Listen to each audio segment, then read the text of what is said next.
Ayan mga parts, yung double booking natin. Almost 1.4. Nagkakalaga siya ng 1,380. Makati lang to ha. 678. 800 na lang. 800 na. Salamat po. Ayan mga parts, 678 yung babayaran nila. Kasi may wallet na 90 oh, kasamang wallet. Ginawang 800. Abono daw pala to mga parts. Yung booking na nakuha natin, pangapat na booking. Tawagan natin. Wala po akong 5,000 sir eh. Kung gusto nyo sir, kayo naman yung nag-book. Kung gusto nyo, kukuhanin ko doon. Tapos i-gigas ko sa inyo. Another satisfied customer na naman mga parts. Ayan, daming chat sa atin.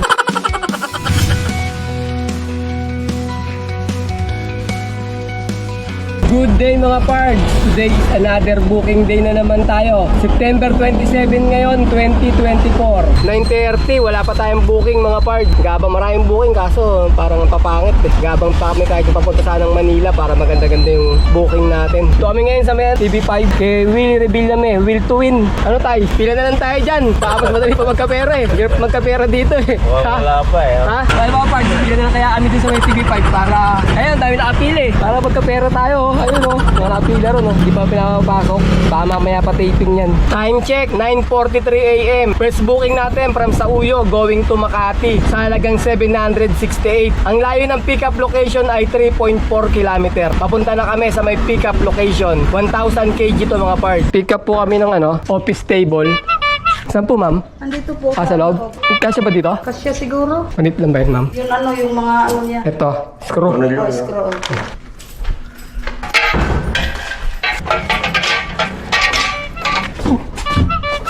Oh, baba na siya.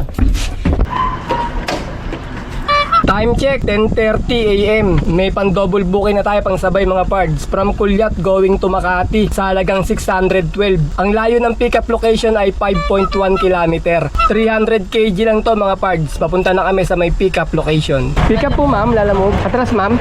Ayan. Ito ba? Oh, ayan. 5 box ma'am. Ang bigat.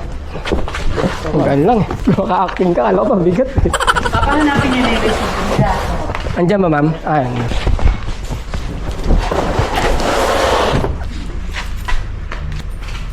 Okay. Tapos na ma'am, na-picture na. Okay na. Ayan mga parts, yung double booking natin. Almost 1.4. Nagkakalaga siya ng 1,380. Makati lang to ha. At kung suswertein ka, mahuhuli ka pa ng asbo. Kasi yung pagdidelivery na ito mga parts, malapit sa Osmeña Highway. Isang San Andres, isang Pinlandia. Yung Pinlandia, malapit sa Buendia. Corner, Osmeña Highway. Pero may panlaban tayo sa mga asbo mga parts. Hindi na tayo huliin kasi nahuli na tayo eh. Okay, double booking, pick up na natin. Papunta tayo ng Makati. Ang layo ng drop-off location natin ay 19 km. Alright, let's go! Ipunin lang muna dyan para i-akyat sa taas na niya. Hindi ka ba? Natugba eh. Hindi na andahan. Sige lang po kayo sa okay na itumba kasi papaayos na sa Kapay sa lang po, ma'am. taas po. Katay. Dahil Katayo din na. Nadalatan po natin. Ang dalawa madulas eh. Yan. Okay naman te. 678. 800 na lang. 800 na lang. Salamat po. Ayun mga card, 678 yung babayaran nila. Kasi may wallet na 90 oh, kasamang wallet. Ginawang 800. May tip tayo na 120. Okay mga pards, papunta tayo sa may second drop-off natin, ang second booking. Ang layo na lang ng drop-off location ay 1.4 km. Alright, let's go! Deliver po ako. Ma'am Riza. Ay ma'am, lalamog ma'am? Apo. Dito po ilalagay. Saan yung box ma'am? Wala ba magbubuhat ma'am? Nandun kasi sa sakyan namin. Lunch break pa po Oh, lunch kasi break. wala pa kaming utility. Sige ma'am, ayun, pagtulungan na namin ma'am.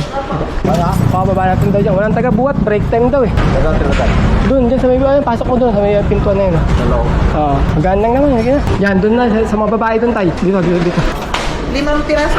Yes ma'am, 5 box. Yan na lang po sa kilo. Nakayang po lang.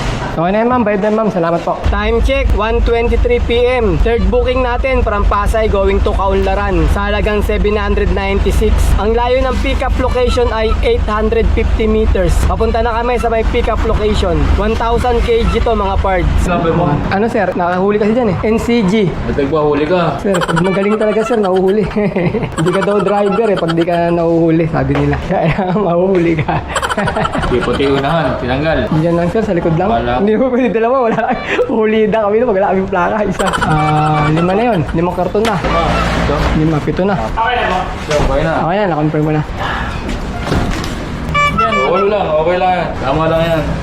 Nahuli yan, kaya ganyan. Huli. Wala lang kami ng plaka eh. Selfie ulan dapat kung ano nun eh. Wala rin siyang plaka. Wala rin plaka. Wala rin siyang plaka. Muna dito, wala rin siyang plaka. Yun lang. Sige sir, pwede na kayo. Okay, salamat. Pwede kayong kumaliwa. Pwede kayong kumanan. Dito na ako sa kaliwa. Wala smoke belting dito sir ha. Pagkaliwa ko.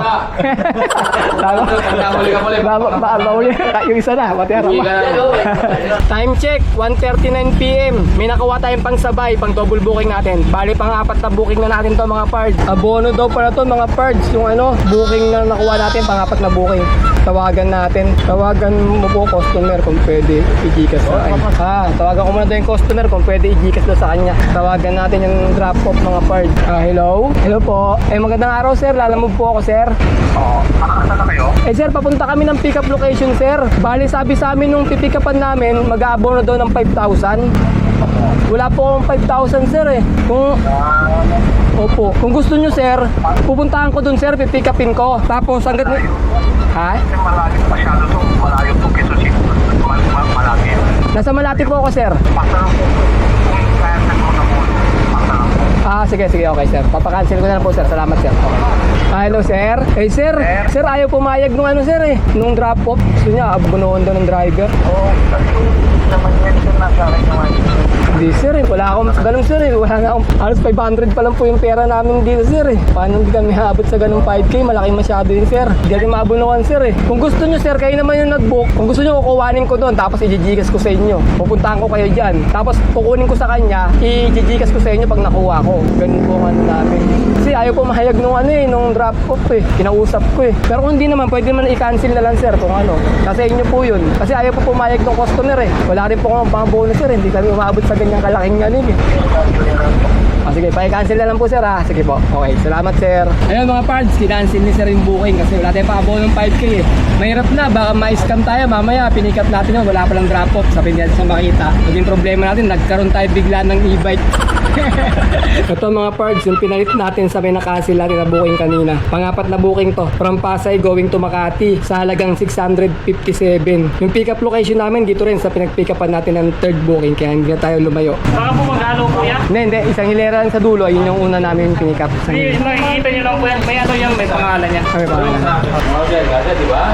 Sa Kasya pala sir eh. Okay, na-pick up na natin yung 3rd tsaka 4th booking natin. Papunta na tayo ng drop-off location. Ang layo ng drop-off location ay 4.6 km. Alright, let's go! Okay, ma'am. Nakalimutan namin. Wala kasing binigay na resibo eh. Dalawang pinikap nyo. Dalawa. Hindi naman nagkahalo. Ay, hindi sir, nakaayos yan. Nakaisang hilera lang yan. Saan yun talaga yun? Sa ano yan? Sa Cubao. Ikaw pa? Another satisfied customer na naman mga bards. Ayan, daming chat sa atin. Ayaw magpa-double booking, priority booking kasi sinabayan natin. Pero pagkakalam ko kasi yung priority, hindi naman porket priority booking, ikaw lang solo mo lang yung booking. Para sa akin, ano yun eh, pa-priority ka dahil yung lugar na pinag-pick-upan natin, maraming booking doon. Kaya nag-priority ka para mapansin yung booking mo, may tip. Kaya kinuha ko kasi may dagdag to eh, priority to mga parts eh. Pero sabi daw niya, dapat pag priority, solo booking lang. Siya lang daw dapat, bibilisan daw dapat makarating sa kanila kasi priority daw yun. Sa akin ang priority ko, nagdagdag siya ng tip para mapansin ko yung booking niya para kuhanin ko. Kasi kung walang tip yung mga parts, Manila yun eh, dahil yung booking, hindi mapapansin yung booking niya eh. Kaya nga napansin ko yun eh kasi naka-priority, may dagdag. 133 lang parts yung dagdag ng priority. Gusto niya solo booking sa kanya pa. Bilisan pa doon natin kasi negosyo. Awit! Ganun na lang mga parts. Pagka sinishare mo lang tayo sa mga chat-chat, parang ano na lang, mangmangang ka na lang. Kung bakit wala kang alam, ganun na lang ginagawa ko. Pagkatapos parang wala lang nangyari, parang ignore mo lang. Ano na eh, manhid na tayo eh. Sanay na tayo sa mga ganyan. Basta kada double booking natin, meron talagang nagreklamo. Yung kapulik. Hello. Ay, hello sir, Lalamove sir. Sir, nandito na kami sa ano sir? Ito po yung staff ko, si Josie. Apo. Pakiyakit siya. Sige sir, thank you po sir. Jan? Baka na lang po magtutula. Sige ma'am.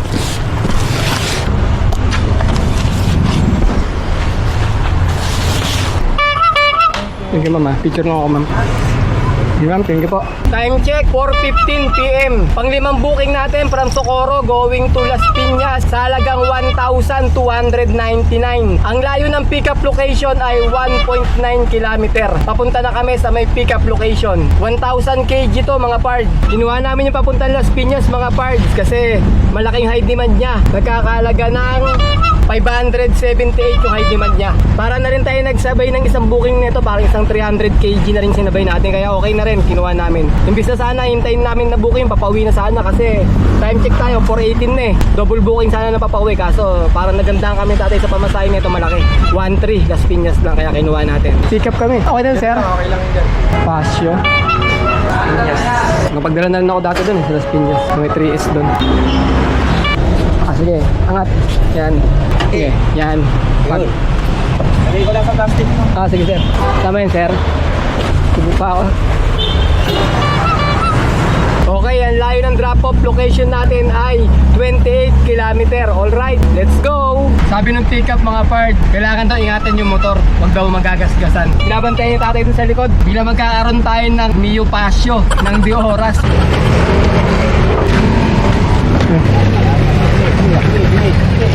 Kasarap naman.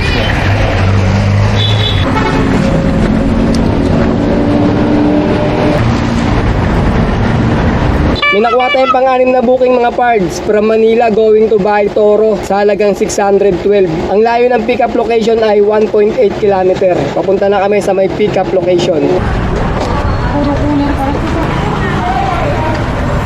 Buti mga pards, nakakuha pa tayo ng kasabay na pauwi. Pauwi sa atin to, malapit na. Nuwerte pa tayo makakuha ng booking. Ngayon lang yan, nandito sa Rizal Memorial Coliseum. Nagtitinda siguro sila ng mga milk tea. Ngayon pauwi na sila. Napag tayo mga pards. Pang-anim na booking natin to. Ano mo kayo, Steve? Okay mga pards, bale 9:30 ng gabi namin natapos yung last booking namin at naka-anim na booking tayo sa maghapon. At ang kinita natin ay 3,821. Pagkatapos nakakuha kami ng 300 na tip, kaya sabihin natin naka 4,100 tayo mga pards. Tapos nag-diesel kami ng 800 tsaka 200 na pangkain, bali 1,000. 4,100 minus 1,000 equals 3,100. Ayun mga pards, naka 3,100 tayo na malinis. Labas na rin yung pangkain, pan-diesel, saka yung commission nila Lalamove. Yung last booking sana namin mga pards sa may Las Piñas, pauwi na sana kami noon, didiretso na kami sa bahay. Pero habang binabaybay namin yung pauwi ng bahay namin mula doon sa may Las Piñas, nakakuha kami ng booking dyan sa may Manila. Malapit din sa amin yung drop off, kaya sinabay na namin yun. Kaya paswerte, nadagdagan pa tayo ng isa pang booking nun. Paano mga pards, ayun lang kita-kita na lang ulit tayo sa mga susunod ko pa mga video. Maraming salamat!